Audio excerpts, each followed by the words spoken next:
And this afternoon, we just want to welcome everyone sa ating 3:30 service. And alam niyo po, napaka-importante when you come to a service, expectant tayo. Are you expectant that God is going to move in your midst today?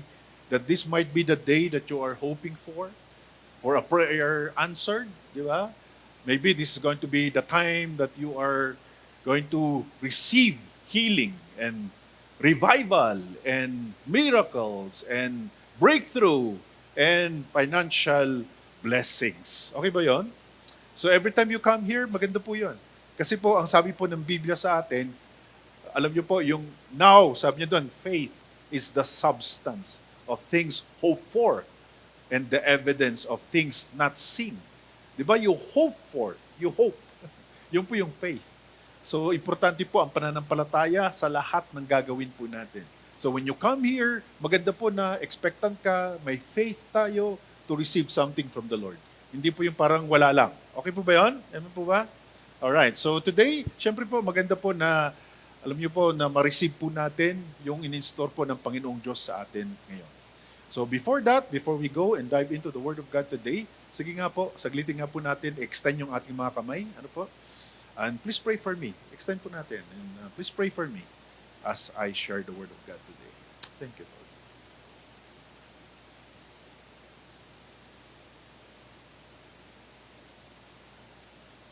Yes, Lord, I receive the prayers of your people. We thank you, Lord God, that we recognize in this church that our preachings, our ministries, our worship, everything that we do is dependent upon the touch of the Holy Spirit. And we give all the credit to you, O Holy Spirit. For it's not by might nor by power, but by you, Holy Spirit. This is our prayer in Jesus' name. Amen. So this afternoon, we will be talking about a very important truth. Ano po? Very important thing that we need to apply and embrace. Alam niyo po yung embrace po natin, ilagay po natin sa puso natin, sa isip po natin. Pero syempre, ang foundation ng ating teaching is based on this. Ano po? Ayan. Right? So, makikita po natin, ano po, doon po sa logo natin, yung pong God the Father, and then Jesus, and then Holy Spirit. So, these three, gusto po natin intindihin po natin lahat, ano ho, these three, ano po, Father, Jesus, Holy Spirit, is one God. Three persons, three distinct. Hindi po sila magkakapareho. Si Father, hindi si Jesus yan. Si Jesus, hindi si Holy Spirit yan. There are three talaga, tatlo. Pero, one God, mystery. Kasi nga po, sinasabi po ng Biblia, alam mo kung bakit po natin na-emphasize yan? Kasi a lot of times, akala natin, di ba isang God? O di kay Father God lang, siya lang ang God. Okay, yung may iba, di ba isang God? Di ba si Jesus lang? Or Holy Spirit lang? Hindi ho. Tatlo po talaga sila. Ano po? As the Bible is revealing that to us. Hindi po natin maintindihan, pero yan po ang sinasabi ng Biblia sa atin. Are you getting this? Okay, so ngayon, every time we talked about, about the third person of the Trinity, kailangan po natin intindihin to para bang i-reflect natin palagi. You know, we have God the Father, we have Jesus, and we have the Holy Spirit. So, ngayon, ang maganda kasi nito, when we talk about the Holy Spirit, siya po kasi yung, alam po natin, di ba, I've been emphasizing this, I've been sharing this. Ang Holy Spirit po kasi, siya po kasi talaga yun nandito sa mundo. Right? The Father is in heaven, Jesus is in heaven, but the Holy Spirit is here on earth. So meaning, napaka-importante na alam mo yun, maintindihan natin, bakit siya nandito sa mundo? Di ba? Bakit siya nandito? Eh, ang problema, ignore lang natin. Di ba? So, napaka-importante na maintindihan po natin bakit siya nandito sa mundo. Ayan po yun. Alright, so syempre, maganda po na dito po tayo mag-start. Dito sa verse po na to. Ano po? Yan po yung ating pag-uusapan all throughout this message this afternoon. Right? So hopefully, as we go through this passage, ay ma-memorize natin. You know, alam mo, maging rema, maging alive sa puso po natin. Maintindihan po talaga natin to kasi para bang lahat na po ng binabanggit po about the Holy Spirit ay parang nakasalalay po dito sa verse po nga po na to. So let's all read together the Word of God. Sige po, all of us, sige po. But I tell you the truth. May emphasis si Jesus. Sabi, it is to your advantage. Everybody say advantage. That I go away. Si Jesus nagsasalita. For if I do not go away, sabi niya, the helper, yung helper na yon, siya po yung comforter din, siya din po yung advocate, siya din po yung intercessor, siya din po yung counselor, strengthener, and standby. Will not come to you. But if I go, I will send him to you, or send him, the Holy Spirit, to you. For what purpose? To be, in close fellowship with you. Ito pong ginagawa natin, fellowship to. Yung kausap mo na kaibigan mo, pagka nag-uusap kayo, fellowship ang ibig sabihin nun. Pagka meron po kayong gustong gawin sa bawat isa, di ba, nagkakaroon kayo ng building of relationship, fellowship ang ibig sabihin nun. Tingnan niyo po ito. Ano daw ang purpose ng Holy Spirit? Fellowship. Kasi nga po, siya lang ang pwedeng makatulong sa atin ngayon. At syempre, i-go over pa natin yan para lalo po natin maintindihan, lalo pa tayo mapamahal, lalo po natin i-embrace yung third person of the Trinity para kahit papano, ang goal natin dyan ay makilala natin actually ang Panginoong Jesucristo more and then God the Father more. Ang pinaka susi para makilala natin ang Godhead, para malaman natin ang Biblia, is by the Holy Spirit. Kaya pala siya nandito sa mundo natin ngayon. Are you getting this? Okay, so ngayon, dito po sa verse po na to, na-emphasize talaga eh. May emphasis, di ba? In-emphasize ng ating Panginoong Jesucristo na aalis na siya. Di ba? Mamatay siya sa krus, at the third day, He is going to raise again, and then, He's going to be ascended into heaven.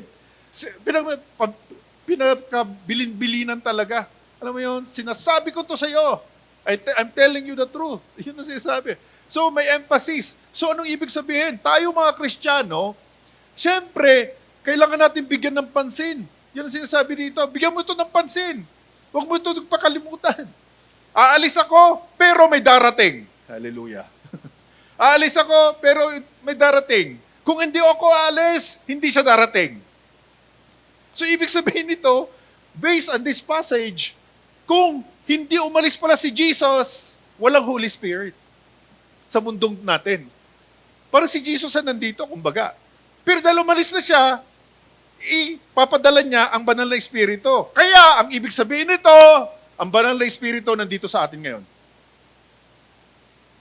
He's now in our midst today. Ang title ng message natin, para mailagay natin sa puso natin to, sa isip natin all throughout our journey as a Christian until Jesus is going to come again, for those online viewers natin, ayan po, ang title ng message natin, Tangible Presence. Everybody say it? Tangible Presence. Kung titignan mo katabi mo, ang tawag dyan, tangible. Bakit? Kasi pwede mong hawakan. Hawakan mo, di ba? At tangible siya kasi nga, pwede mo siyang ma-experience. Kaya siya tangible kasi nga, nandyan lang siya ngayon. Right? Kaya siya tangible kasi nga, pwede mo siyang kausapin. Hindi nyo ba alam na ito pong pinag-uusapan natin na God, the Holy Spirit. Alam mo, every time I speak about Him, in spite of our frailties, diba? In spite of our weaknesses, talagang sobrang matalinhaga talaga. Kasi nga, intindihin po natin, siya po yung kapalit ni Jesus. Mismo. Siya yung kapalit. Kung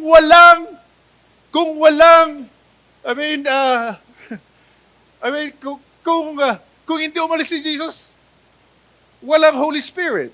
So ngayon umalis si Jesus, nandito ang Holy Spirit. At isipin niyo po saglit, hindi nga po talaga naman din totoo yung nababanggit natin kung minsan. Tayo po, may cliche tayo eh. Kung halimbawa, may pinagdadaanan ka, ang sinasabi mo, bahala na ang nasa taas. May ganun tayo eh. May cliche tayong ganun. Diba? Bahala na yung nasa taas. Alam mo kung minsan may kaunting problema yun eh. Kasi nga, paano mo, hindi mo nare-recognize yung Diyos na nandito sa mundo, pag ibig sabihin. Ini-ignore mo pala. Ang iniisip mo lang yung nasa taas. Ano naman magagawa nga naman din? Kung nasa taas siya. May pa ba yun? Makes sense.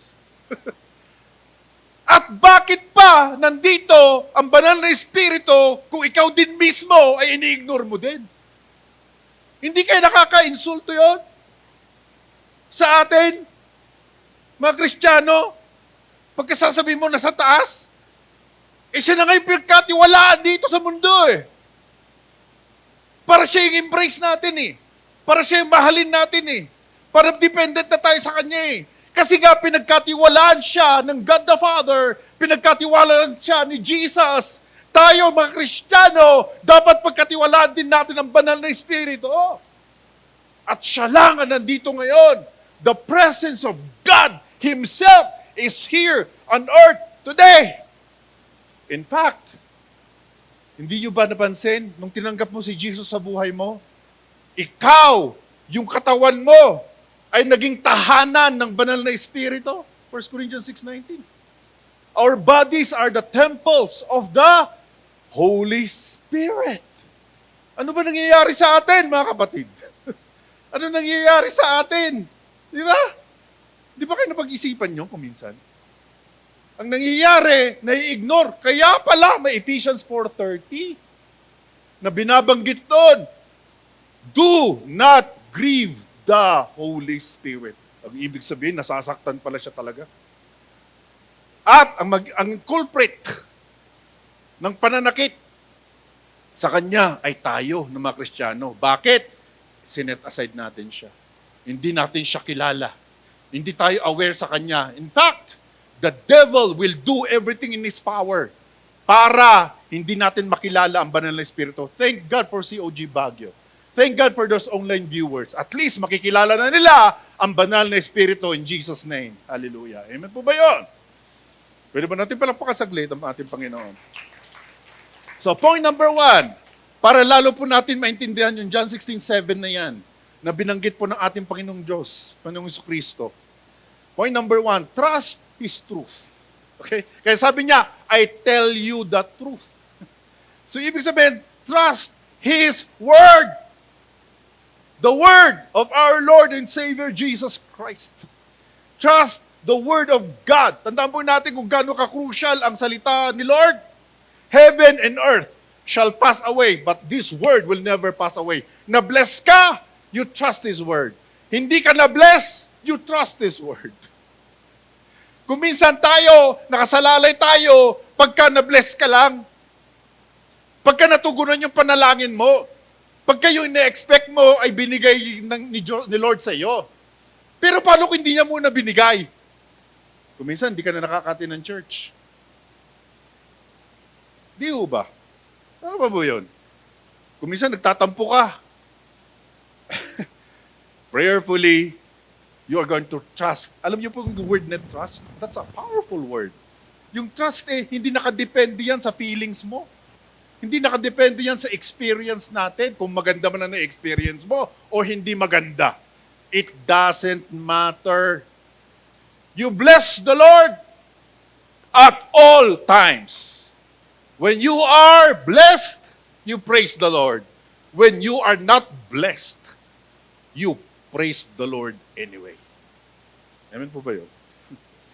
Kaya nga po, ang premise natin, Jesus always speaks truth. Wala pong lie. Whenever the Word of God has been spoken and is written in this book, it will always be the truth. Kaya po, ito po yung basihan po natin.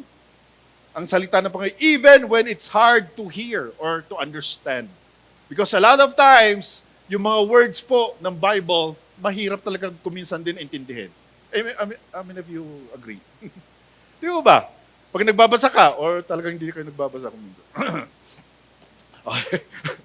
Pero kung nagbabasa ka, okay, lalo kung consistent ka from Genesis, parang hirap na hirap ka na, Leviticus, di ba?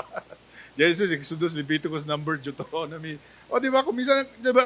Pero alam niyo ho ba, ang sekreto po natin, sabi po ng scripture sa atin, Di ba? When the Spirit of truth comes, He will guide you into all truth. Meaning, when you embrace the Holy Spirit, who is the author of the Bible. Oh, wow. Isn't that powerful? We love the Bible. And the author of the Bible is the Holy Spirit. Bakit nga naman din ini-ignore nga natin siya? Ano ba? Ano ba talaga? Amen po ba yun? Bakit kaya hindi natin siya nakakausap na nakakausap? Bakit kaya hindi tayo nagpe-fellowship sa Kanya? Could it be that the enemy will really try everything in his power para hindi mangyari ito sa'yo? Amen po ba yun? Kaya ngayon, hindi na mangyayari yun. In Jesus' name. Mamahalin natin ang banal na Espiritu no matter what. Because a lot of times sa atin, sa dami ng mga pagdadaanan natin sa mundong to, sa totoo lang, the more that you're in love with the Holy Spirit, sometimes, marami kang dadaanan. Mas lalo kang dadaming dadaanan. Parang takot tuloy sila. Ang gusto mo kasi blessing lang eh. Diba? And there's nothing wrong. Diba? Kinakanta nga natin, blessed to be a blessing. Pero kung minsan, hindi nangyayari. So ngayon, wala ka ng pagmamahal, well, doon tayo babalik sa Bible again. Go back to the Bible. Right? At sasiguraduhin ko sa iyo, habang may pinagdadaanan ka sa mundong to, sa totoo lang, humahaba din ang buhay mo. Gusto mo ba yon? Parang ayaw mo yata. Okay? Kung minsan tayo, di ba, napansin po natin, "Oy, praise the Lord! Maiksi lang ang buhay natin. Pupunta din tayo sa heaven." Di ba? Pero kung minsan, ayaw mong pumunta muna. Amen. Hello. Di ba? Huwag muna. Parang ganun eh. Amen po ba yun? Huwag muna. Parang ayaw na ayaw mo. Tama? Ayaw na ayaw mo pa. Di ba? Amen? Are you still here? So, anong sinasabi ko sa inyo? Habang ikaw ay, right, ay nagmamahal sa banal na Espiritu, may pagsubok kang darating. Expect mo lang. Meron talaga. Alam mo kung bakit? Because the devil will not let you love the Holy Spirit. Even your flesh will not let you love the Holy Spirit. Kasi siya lang ang pag-asa mo eh. Siya na lang ang pag-asa natin dito. Pinagkatiwalaan siya ng God the Father, ni Jesus. Di ba? Siya na lang ang pag-asa natin dito. Right? Eh ngayon, kung mamahalin mo siya, nandiyan niyang enemy. Mahalin mo na ang lahat, wag lang ang banal na Espiritu. The enemy will do everything in his power para hindi mangyari sa iyo yan. Ibig sabihin, may battle. Pero may good news. Gusto niyo ba yung good news? Yun ang gusto natin, di ba? Yung good news, ayaw natin pagsubok. Ayaw natin problema. Di ba? Amen? So ang good news, 1 John 4:4. Yan ang good news. Greater is the Holy Spirit who is in us than he that is in the world. Yun ang good news. When you have the Holy Spirit, embrace mo siya lang na embrace mo lang siya ng embrace, mariresist din ng enemy and he will flee from you. Parang si Jesus, remember, when he was baptized with the Holy Spirit? Naalala niyo yun? Di ba? After the baptism sa Matthew 3, ang nangyari is, he was transported in the wilderness to be tempted by the devil. Ay, nako. Di ba? Pansin niyo yun? Pero syempre, gusto ko lang pong sabihin sa inyo, mga kapatid, to those online viewers natin, na kahit hindi mo mahalin ang banal na Espiritu, nandiyan pa rin ang devil, ang enemy. Mahalin mo ang banal na Espiritu, nandiyan din ang enemy. Hindi mo siya mahalin, may problema ka din. O saan ka pupunta? Wala kang option.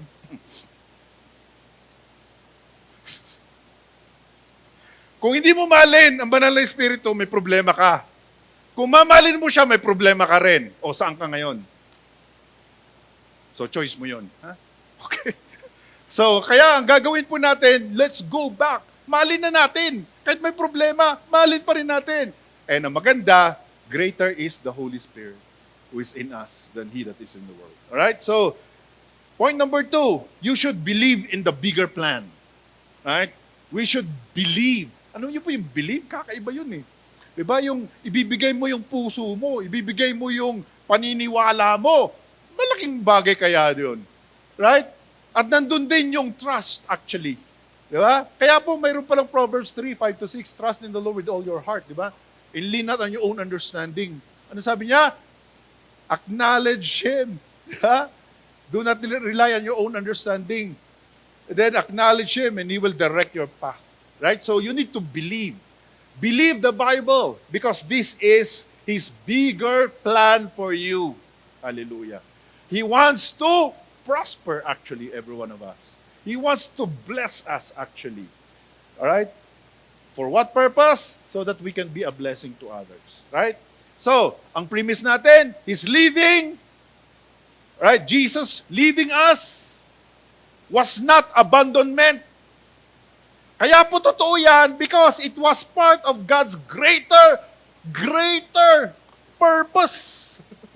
Mas greater ang nangyari nung si Jesus pumunta na sa heaven. Mas greater. Bakit? Pinadala niya kasi ang banal na espiritu dito sa mundo natin. At ang maganda nun, it is to your advantage. Para ikaw, maalala mo yung word na advantage. Tignan mo yung card mo pag pumunta ka ng SM. Ang word doon, advantage. Para maalala mo lang, oy, oo nga no, John 16:7 to. Diba? Advantage. Akala mo talagang ganun lang na physical. Pero alam nyo ba, yun po ay hindi lang po physical, pati po spiritual. Kasi po ang Holy Spirit ay holistic. Physical man yan o spiritual. Holistic siya until Jesus Christ is going to come again for the second time. So ibig sabihin nito, kung sa ating panahon, hallelujah! Kung sa ating panahon ay rapture, yung panahon natin, na hindi, ano sabihin, you are not going to die. Hallelujah. Gusto niyo ba yun? Amen. Parang gusto ko yata yun. Yung you are not going to taste death. Hindi mo may experience ang kamatayan. Hallelujah. Kasi, buhay na buhay ka, bigla ka na lang mawawala. Tapos, sasalubungin mo ang Panginoong Jesucristo dun sa clouds. And you will be with the Lord forever. Yun po yung tinatawag na eternal life. Kaya huwag kang bibitaw kung may problema ka, kapatid. Huwag kang bibitaw. Tuloy-tuloy ka lang. Nandito sa church, nasa ministry, nagpipray. Tuloy-tuloy ka kahit mahirap, kahit igagapang mo na lang. Ang importante sa'yo, tuloy-tuloy ka lang sa ating Panginoon. Mahirap dito sa mundo, kapatid. Prinamis ni Lord na yan eh. Promise. Anong promise? In this world, you will have tribulation.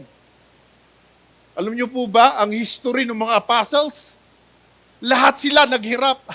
Lahat sila binitay. Yung iba doon, pinakain sa leon. Yung iba doon, kinathap. Yung isa doon, pinutulan ng ulo. Ito, wala pa nangyayari naman sa atin eh. Tapos, iyak-iyak ka na. Gusto mo nang kunin ka na ni Lord sa kaunting problema mo. May problema, may sitwasyon nga sa atin, masyado tayong tayo dito, pampered eh. Hindi nga lang na-smilean ni nung usher natin, nagtampo ka na. Ayaw ko na dito church na yan. Nagtampo agad. Ano ba yun? Hindi lang napagbigyan, nagtampo na. Pero grabe, mga apostles, you can see the history. Matitindi ang mga pinagdaanan, kapatid. Kasi kung may pinagdadaanan ka, hindi ibig sabihin backslider ka. Ang ibig sabihin nun, maraming ginagawang enemy para i-destroy ka, para bumitaw ka sa ating ini-embrace dito na banal na espiritu. Kasi dito sa mundo natin, tandaan po natin, maiksi lang, someday, we will be with the Lord forever. Alam niyo po, yun ang pinagpipray ko, na sana sa generation natin eh. Right? Na buhay tayo. Kahapon pa yon, meron akong narinig, interview, 105 years old na. Nakakita na ba kayo ng 105 years old na tao? Parang wala, di ba? So, yung mga iba, 88 lang. Yung mga iba, 99. Si Billy Graham, 99 years old lang. So ibig sabihin nito, parang ang hirap na maabot yun. Pero hopefully, prayerfully, sa dami na ng mga nangyayari sa mundo natin, baka nga naman din, yung ating time will be the time of the rapture. O di ba? Hindi mo na matitikman ang kamatayan. You will just be raptured. Oy, ang ganda siguro no kung dito sa church, biglang, ba't wala na tayong nakikita? 100, pero bakit isa na lang? Problema yung isa kasi naiiwan. Di ba? Huwag naman gano'n. Di ba? So dapat lahat tayo. Dapat lahat tayo. Alam mo yung congregation natin, biglang, wow! Wow! Oh, asan na sila? Asan yung sister ko? Ba't nawala na? May problema yun. Dapat hindi ka naggagano. Dapat ikaw din kasama doon. Di ba? Pero alam niyo ho ba, ang magbibigay sa atin ng magandang balita, ang banal na espiritu, ang gagawa niyan para marapture ka. Hindi mo mararapture ang sarili mo. Ang banal na espiritu ang gagawa niyan because He is God Almighty. He can do everything. Siya ay magrarapture sa atin para makita natin si Jesus someday and we will be with the Lord. Kaya ngayon pa lamang mag-catch up ka na. At tupagin na natin mahalin ng mahalin ang banal na espiritu. Kasi siya lang ang tutulong sa iyo, kapatid. Wala nang ibang tutulong sa iyo kundi ang banal na espiritu. Gusto ko lang pong saglitin na mabasahin ng mabilisan Hebrews 1:3. Patungkol po kay Jesus ito. Okay, para maintindihan po natin kung gaano ka-crucial ang role ng Holy Spirit sa mundong to. Okay, chapter 1 verse 3. Ang sabi po dito, the Son radiates, referring to the Lord Jesus, radiates God's own glory and expresses the very character of God. And He sustains everything by the mighty power of His command. While He had cleansed us from our sins, He sat down in the place of honor at the right hand of the majestic God in heaven. Ano yun? So meaning, dito pa lang, sabi niya, after na nagawa na ni Jesus, yung dapat niyang gawin, namatay sa cross, ang sabi, kaya pa na sinabi niya, it is finished eh. Tapos na talaga yung trabaho niya. Right? Tapos na talaga. And here, it is a confirmation. Tapos na. Meaning, He is now resting in heaven with full authority and power. Pero, seated. Together with God the Father. Seated. In heaven. So ngayon, ang tanong, paano na tayo? Wala na si God the Father, nasa heaven. Si Jesus nasa heaven. Paano na tayo? Kaya kung di mo kilala ang banal na Espiritu, you will be lost. Why? Because the Holy Spirit, who is God Almighty, who is all-powerful, all-present, all-knowing, co-equal with Jesus, co-equal with God the Father. Bakit hindi natin siya minamahal, mga kapatid? Bakit hindi natin siya pinamahal? Bakit hindi natin siya ni-embrace? Co-equal with Jesus and God the Father, the Holy Spirit. Siya lang ang nagtatrabaho ngayon. Pinagkatiwalaan siya ng God the Father in Jesus, ang banal na Espiritu, at siya ang gumagalaw sa buong mundo ngayon. At hindi pa siya umaalis. Hanggang ngayon. 2,000 years ago, nung dumating siya, at the day of Pentecost, sa Acts chapter 2, hindi na siya umaalis. Ay, nako. Oh, hallelujah! Ako lang na-excite. Dapat lahat tayo ma-excite. At yan ang sinasabi ng Biblia sa atin. Ang tawag dyan, tangible presence forever. Tangible presence of the Holy Spirit forever. Forever. Bakit? Kasi hindi na siya alis eh. Hihintayin niya ang banal na Espiritu. Hihintayin niya ang rapture natin. Hihintayin tayo until the time comes that is set by our Heavenly Father in the rapture. Hihintayin tayo lahat, the body of Christ, all over the world. Hihintayin tayo, pagka hinug na tayo, doon na tayo ira-rapture ang banal na Espiritu ang gagawa nun. Wow! Ang tindi ng mystery na yan. Hallelujah. Ang tindi. Ang tindi! Kaya ngayon pa lamang, atupagin mo na, mag-catch up ka. Kasi, feeling ko lang, kulang yung relationship mo to the Holy Spirit. Hindi mo siya masyadong kakilala. Kaya ngayon, pinapakilala natin. Pinapakilala natin. Sinishare natin ito. Yung sinabi ni Jesus mismo, na siya, ang banal na Espiritu, siya yung nandito. Fellowship with Him, kapatid. Talk to Him. Talk to Him like never before. Like you have never talked to Him before. Ay may embrace mo siya ng todo-todo, all your heart. Kasi siya nga lang ang God na nandito sa mundo natin ngayon, kapatid. Ang problema, nai-ignore ng maraming Kristiyano, yun ang crucial. Kaya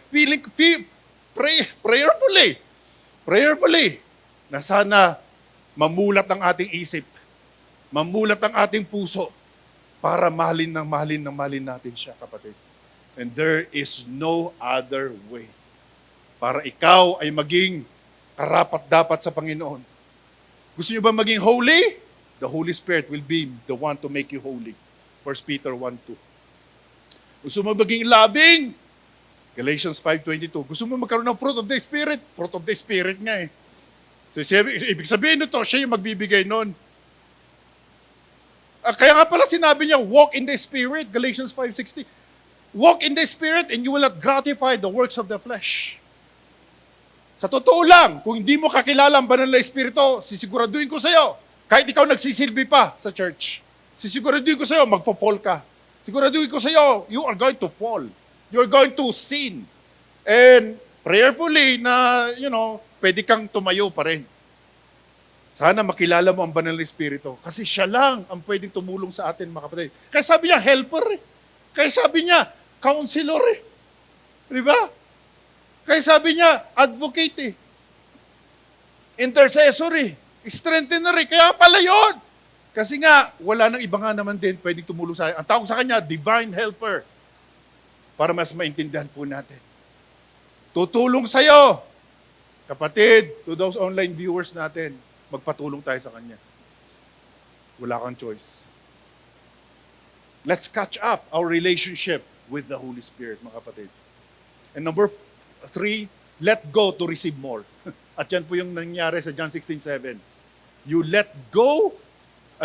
God, the Lord Jesus, right? He let go. Di ba? Para magkaroon ng Holy Spirit sa mundo natin. Kaya nga, mga kapatid, iwas-iwasan naman natin. Isip-isipin naman natin. Yung mga binabanggit natin na cliche. Kung halimbawa may pinagdadaanan ka o kaya minaltrato ka,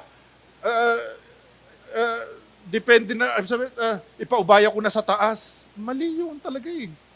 Mali. ang iniisip mo, yung God na sa taas, wala na may tutulong. Ang God na nandito sa mundo, yun na makakatulong sa'yo. At ang pangalan niya, Holy Spirit, mga kapatid. Are you getting this? So you let go to receive more. Ayan. Okay, ang premise natin, sometimes something must live for something better to come. Right? Alam mo yun? Parang ganito, di ba may tinatawag na divine exchange.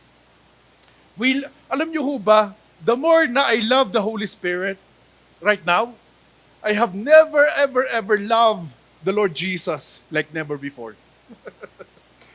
Ang ginagawa ng banal na Espiritu, since He is God Almighty, He can do everything. Right? He is God Almighty. He is all-powerful, all-knowing, all-present. So magagawa niya lahat nga naman din talaga. Diba? So ibig sabihin, habang minamahal mo ang banal na Espiritu, lalong napapamahal ka rin kay Jesus. Hallelujah. Lalo ka na rin napapamahal kay God the Father. Right? So, yun po talaga yung role niya, kaya siya nandito. Magagawa niya lahat yan. Why? Because He is God. He is God Almighty, the Creator of the heavens and the earth. Kasama siya sa creation. Hallelujah! Kasama siya sa creation. Gusto mo basahin ko saglit? Genesis chapter 1. Okay, saglitin nga natin. Ano po? Genesis chapter 1 verse 2, para lalo kang mapamahal. Hindi po biro-biro lang pinag-uusapan natin. Akala mo, Holy Spirit ay third in rank. Parang feeling natin ganun eh. Di ba? Ay, ang pinaka-powerful dyan, God the Father. Kasi siya yung unang nasabi. Ang pangalawa na pinaka-powerful, si Jesus. Ang pangatlo, Holy Spirit. Kaya kung minsan, siniset aside mo na lang. Hindi mo alam. Kaya siya third na nabanggit. It doesn't mean third in rank. Ang ibig sabihin niyan, third lang siya na na-reveal para sa atin. Are you getting that? Genesis chapter 1 verse 2, the earth was formless and empty and darkness covered the deep waters and the Spirit of God. Verse 2. Sa creation, nandun na siya. Oh. And the Spirit of God was hovering over the surface of the waters. Part siya ng creation, mga kapatid. Kaya Genesis 1:26, ang sabi niya doon, let us make man. Kasama na siya noon. Ang ibig sabihin niyan, co-equal talaga sila. Co-equal with God the Father, with Jesus, together with the Holy Spirit. Kaya po, anong gagawin natin? Since alam na natin, He is God Almighty. Co-equal with Jesus. Co-equal with God the Father. What are we going to do? Welcome Him. Welcome Him. Very, very powerful na word. Akala mo, ganun-ganun lang tong welcome na word. Kapatid, this is crucial. This is deep. Yung word po na welcome. Kasi yan po, actually, ang nagbigay ng sakit. Yung grieving na sinasabi ng Ephesians 4:30 to the Holy Spirit. Bakit? Hindi kasi natin winelcome. Ang nangyari, na-ignore natin siya. Sa totoo lang. Yun po yung totoo. Sana po mag-repent tayo lahat, mga kapatid. Sana po mag-ask tayo ng forgiveness. Kung na-set aside natin siya, na-ignore natin siya, bakit nga naman din may ganon? Bakit may Ephesians 4:30? Do not grieve the Holy Spirit. Bakit may ganon? Bakit may Matthew 12:32? Sabi ni Jesus, magkasala ka na kay Jesus, kay Son of Man. Pero pagka magkasala ka sa banal na Espiritu, hindi ka na mapapatawad. Magpakailan-kailan pa man. Ganun po ka-crucial to, mga kapatid. Kaya dapat, i-welcome natin siya para hindi tayo magkasala sa banal na Espiritu. Or else you will be in trouble. All of us will be in trouble. It doesn't matter kung successful tayo. Right? Maraming successful, pero medyo wala sa Biblia. Marami, malalaki ng building nila. Maraming mga celebrity pa nga sila doon eh. Diba? Ang lalaki din ng ties, ang lalaki ng building. Alam niyo na, sinasabi ko. Okay, hindi ko na i-detalye sila. Diba? Ang lalaki, ang yayaman, billions of billions. Diba? Yung pinakamalalaki nga na religion sa buong mundo, Islam, Hindu, at saka Buddhist. Grabe. Mamamangha ka sa dami ng pera. Kung pera lang pinag-uusapan. Ha? So, anong ibig sabihin nito? Well, syempre, kung nakasalalay lang tayo doon, medyo may problema ka na. Dapat nakasalalay tayo sa salita ni Lord. No matter what. Right? Maghirap tayo or ma-prosper tayo, it doesn't matter.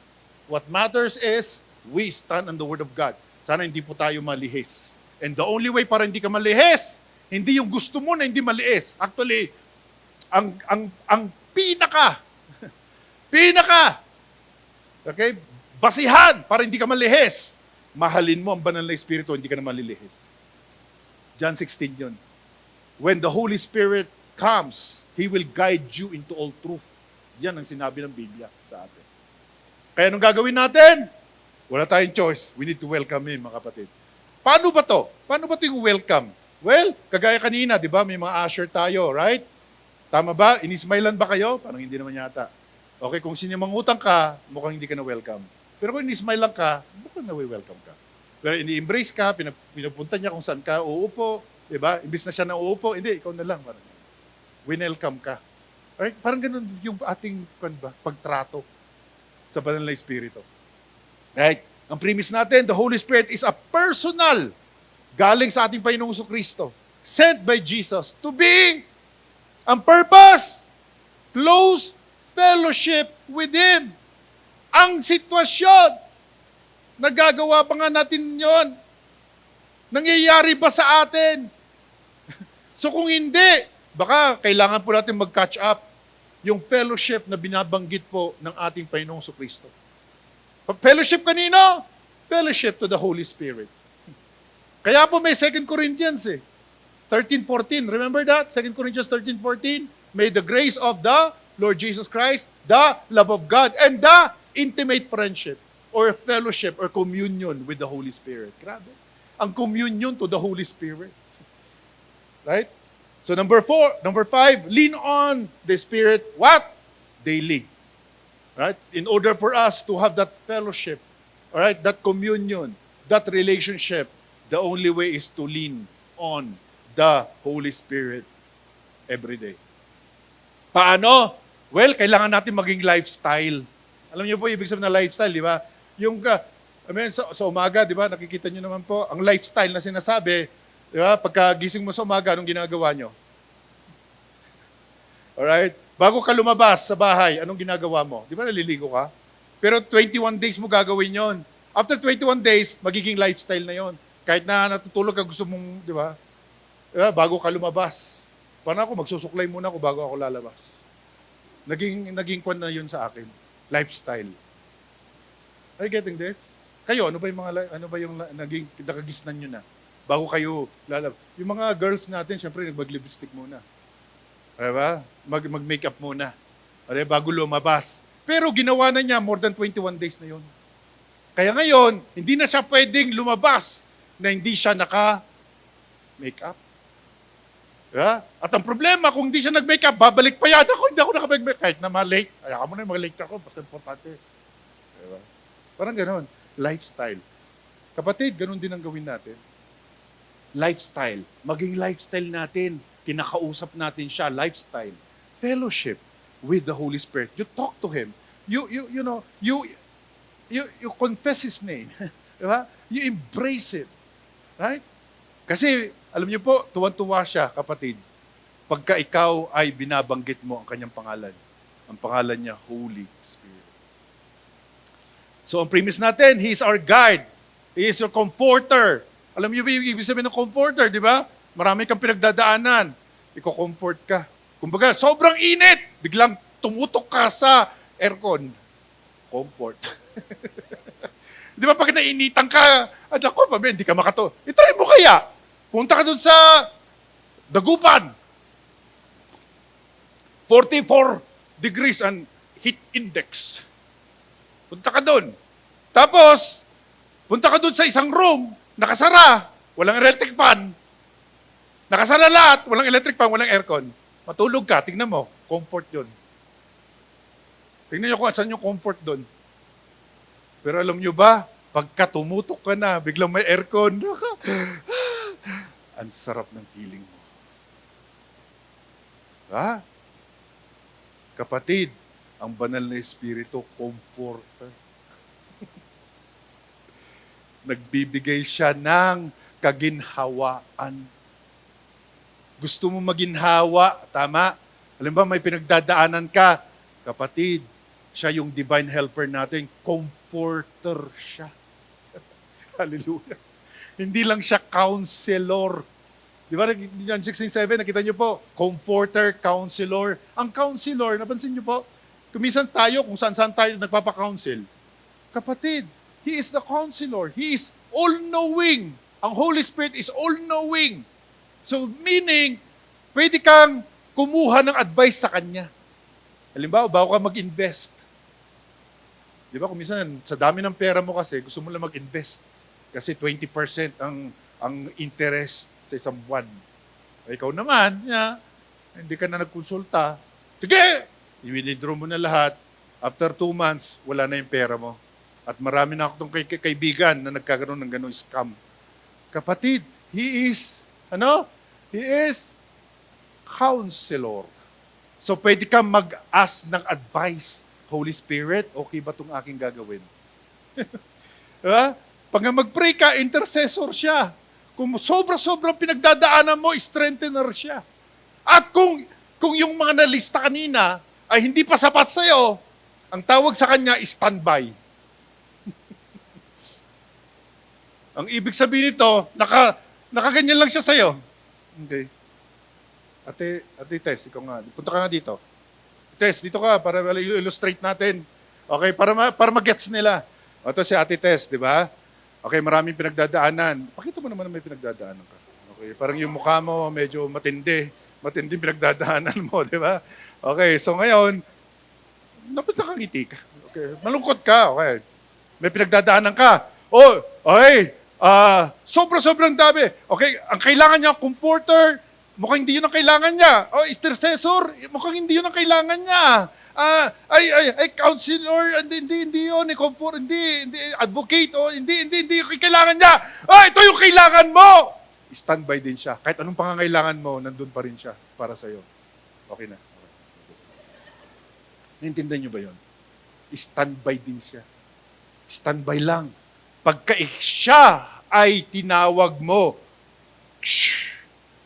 nandun na siya sa'yo. Alam niyo kung bakit totoo yun? Bakit totoo yun? Kahit saan ka pumunta, hindi niyo ba alam nandun ang banal na Espiritu ngayon? Alam mo kung bakit? Kasi nga, yung ating katawan, ginawa niyang kanyang tahanan.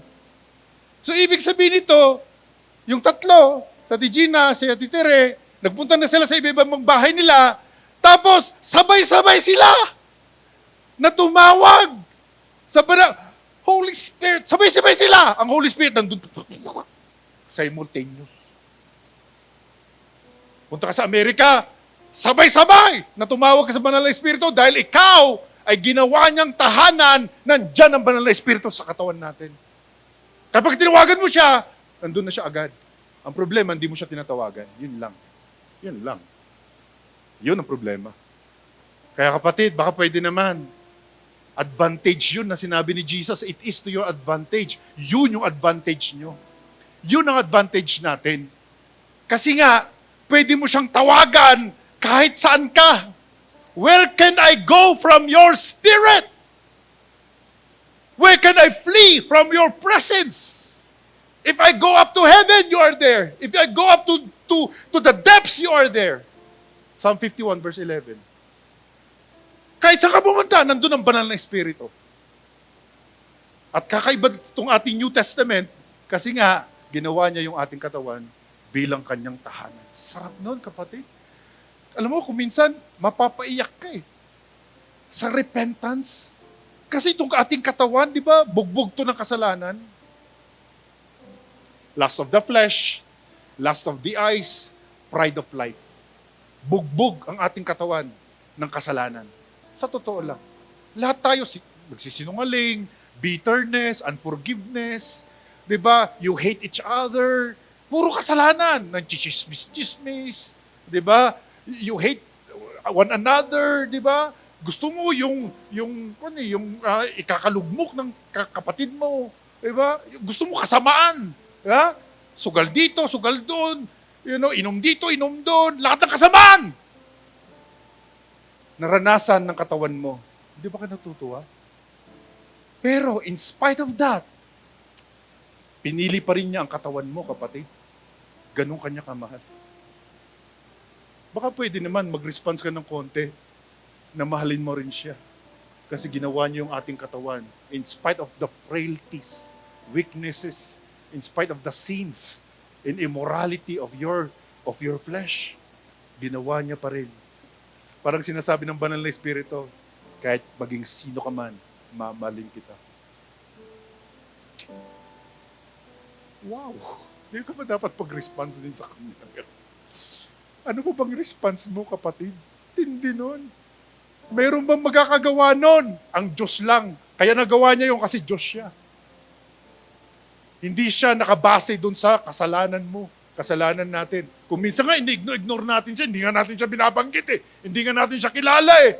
Ignore lang natin. Kaya nangyayari sa atin, nasasaktan siya. Gusto ko niya tulungan. Pero ignore mo siya, hindi mo siya tinatawag. Kaya mga kapatid, baka ito naman yung araw para bumawi naman tayo. Baka pwede naman. Online viewers, bumawi naman tayo. Paano? Well, baka pwede naman natin magawa yung sinabi ni Jesus sa atin. Close fellowship. Grabe, no? Hindi lang fellowship eh. Balikan nga natin yon lastly. Okay, yung ating verse. Tignan niyo po ulit, saglit ito. Grabe. Sabi ko, meron bang gano'n? Sipin niyo po yun. Parang sobrang mysterious.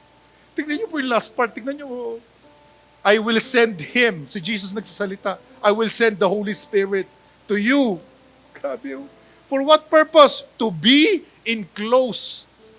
Tignan niyo po, kapatid, saglit. In close fellowship. with you. Sobra-sobra tayong mahal ng banal na Espiritu. Grabe. And ang nangyayari, we grieve Him. We stifle Him. We quench Him. We resist Him. We even vexed Him. We hurt Him. Why? Just because we do not know Him. Hindi natin kasi siya kalala. So ngayon, nakikilala natin siya. Baka pwede naman. Diba? Response natin in gratefulness sa ginawa ng banal na Espiritu sa atin. Let's love Him. Let's embrace Him. Amen? Kasi nga po, tumayo po tayo saglit. Sige po, pasalamatan natin saglit dito. Oh, Holy Spirit. Let's embrace Him right now.